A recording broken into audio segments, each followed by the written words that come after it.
What's good? If you've been here before, then you already know. I'm so sane. And if not, welcome to my channel. Alright, so today I'm doing something a little bit different.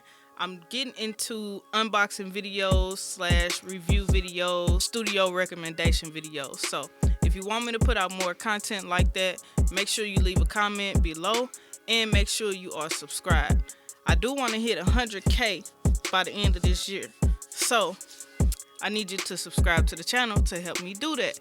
Plus, you'll get perks like access to my Discord server and all of those super dope things that I'm working on for my community of followers and subscribers. All right. So, without further ado, let's get into this SM7B unboxing.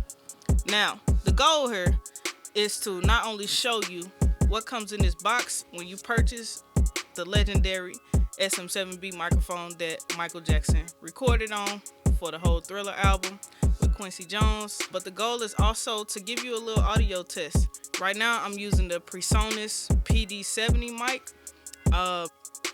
and I actually had this in my podcasting space, but when I got a call to start recording for other people and producing their podcast, I just knew I had to get another SM7B mic. So this is actually my second SM7B, and I'm planning on getting another one to replace this for my primary talkback microphone for when I'm communicating with artists who are in a recording booth. Alright, so without further ado, let's open this up. And as you can see, the room is green to match that green by Shure. You know what I'm talking about. Let's cut this box open because they got pretty nice product packaging. Shout out to Shure for great product packaging and branding. Like everything says Shure. So I'm gonna turn this around so y'all can be able to see what's in the box as I unbox it. Alright, so they got a nice little cover that goes over everything in the box. So you can't even see nothing as you open the box, but you definitely see that Shure branding. You see the brand name, right? Okay. They made sure you know you bought a Shure product. Definitely gotta have the limited warranty in there. Got the safety instructions. Got this nice Shure sticker. I'm definitely gonna be putting that on something in my studio. Got the real instructions for the people who need it. So if you grab a SM7B, make sure you read the instructions. It's a little stuff in there for real that's useful. This is a nice little cover to go on the back bottom side of your Shure mic if you get one. They also included this adapter piece so that if you have a boom arm or a microphone stand that your Shure sizing is not native to, they provided an adapter that makes it easy to connect the Shure to the same stand as well.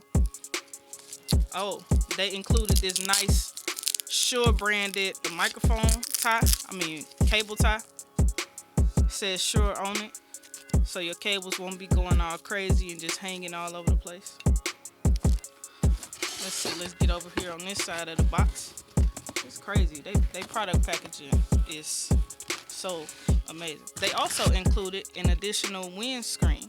So sort of like this one, but they have one on the SM7B as well. So this one is a little bit different. It actually holds back more wind, more air that could be getting into the mic while you record. Also, it helps with plosives like those harsh P and B sounds. So I use this periodically depending on what's being recorded. If you are recording anything outside, just in worst case scenario, make sure you use something like that to keep too much air out. Or if you have somebody who might be breathing like fairly heavy, that's a good windscreen to use. And then last but not least, the Shure itself, the SM7B, the legendary SM7B. And they got it all, wrapped up nicely. Ooh, look at that. Let me put that in the camera. As you can see, says Shure on the back. That's nicely branded. That's where this cover goes. So you got that, to cover the back of the mic and make sure the Shure branding is showing. They do a very good job at branding their products well. Also, they have these EQ switches on the back of the SM7B that can kind of give your mic a custom tone or a better tone depending on what type of voice or instrument you may be recording. It'll help, with getting a better sound according to that person's voice or whatever instrument you are recording. So one thing that I love about the SM7B, in addition to the EQ switches on the back, which come on the mic, so if you got something small enough that can fit in there and move the switch, then you could test it and see how that sounds once you adjust that. But it also comes with a windscreen or pop filter, sort of pop filter-ish. It's more of a windscreen though, to help with the plosives that you might get in recordings, to make sure that your audio comes out as clean as possible, like straight out of the box. Another thing that I like, and some people may find as a pet peeve with alternative opinion, is the fact that the XLR cable goes right here, which gives a lot of flexibility as far as how you can position the mic when recording with it. And I'll show you that now as I switch from the PD70 to this SM7B to allow you to hear how it sounds as well. So let's see what the difference is. See that? All right, let me put it down a little safely so I can switch mics now. Actually, I got this desktop boom stand that I'm gonna use for the SM7B. Alright, so let's get this out of the way. And I just grabbed this desktop boom arm right from Guitar Center in St. Louis. It's perfect if you are traveling and podcasting or recording something, even if it's just you need a little stand for home. It's perfect for that. All right, so let me get the XLR cable out of this PreSonus mic now. Check, check, check. All right, so now I got the SM7B hooked up, and what you may notice immediately is a significant drop in the gain.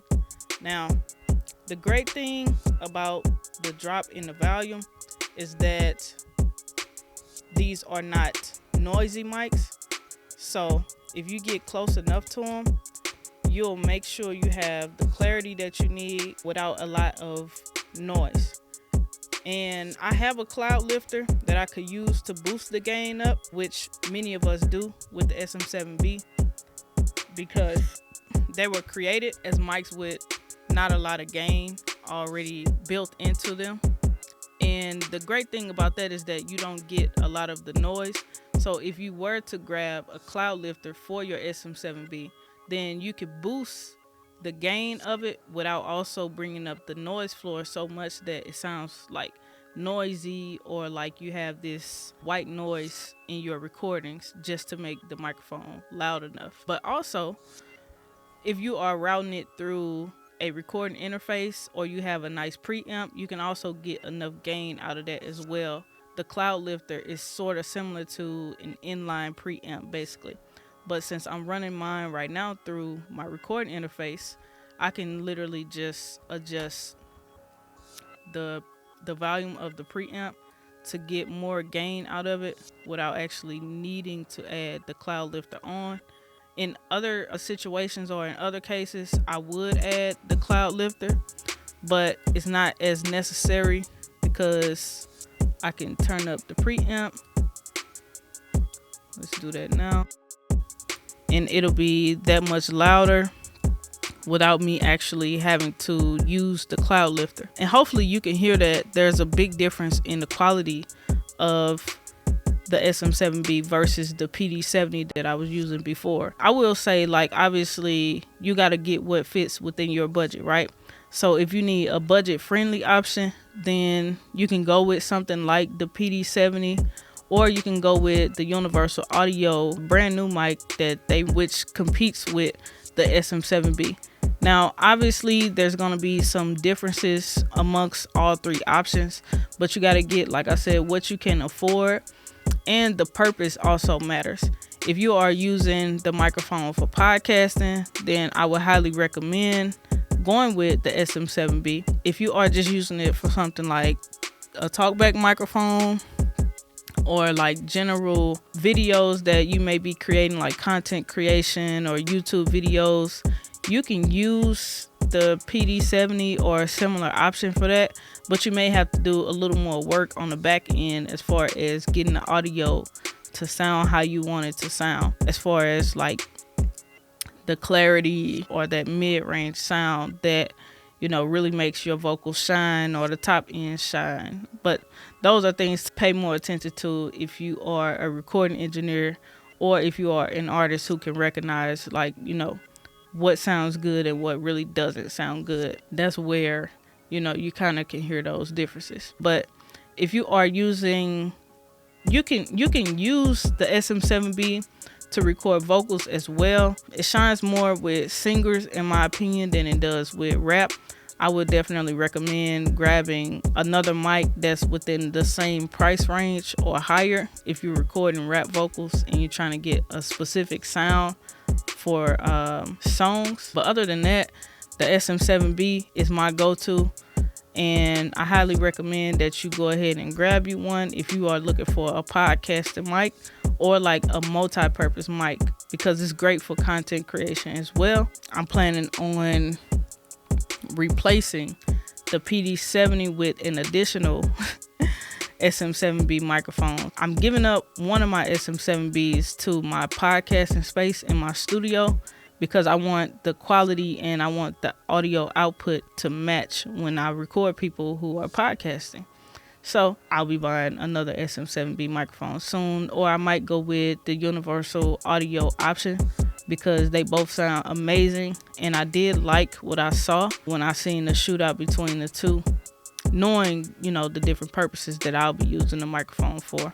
So that matters a whole lot. If you are in the market for, like I said, a podcasting mic or a great all-around mic, obviously I let you hear what this mic sound like, and I think it's an amazing microphone. So if you want it, you can hit the link in the description to grab one, and make sure you like this video, subscribe to my channel, and hit the notification bell if you want me to do more content like this.